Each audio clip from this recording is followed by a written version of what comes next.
বাংলাদেশকে হারিয়ে সিরিজ জিতল নিউজিল্যান্ড। নিউজিল্যান্ডের বিপক্ষে 3 ম্যাচ ওয়ানডে সিরিজের প্রথমটিতে হারের পর আজ দ্বিতীয় ম্যাচে নেমেছিল বাংলাদেশ। লেগস্পিনার টসে হেরে আগে ব্যাট করতে নেমেই সৌম্য সরকার দুর্দান্ত এক শতকে 291 রান করে অল আউট হয় টাইগাররা। আর এই লক্ষ্য তাড়া করতে নেমেই হেনরি নিকোলাস 95 ইনিংসের সুবাদে 22 বল হাতে রেখেই 7 উইকেটের দুর্দান্ত এক জয় তুলে নিয়েছে ব্ল্যাক ক্যাপরা। এই জয় এক ম্যাচ হাতে রেখেই সিরিজ নিজেদের করে নিয়েছে টম লাটনের দল।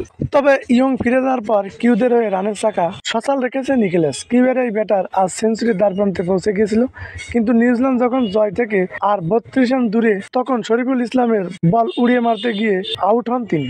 সাজঘরে ফেরার আগে নিকোলাস 99 বলে 8 চারে 106 করেছেন 95 রান। এদিকে নিকোলাস ফিরলেও জয় তুলে নিতে বেশি একটা বেগ পেতে হয়নি কিউদের। জয়ের পথে টম ব্যান্ডেলকে সঙ্গে নিয়ে অধিনায়ক লাটাম খেলেছেন 34 রানের ইনিংস।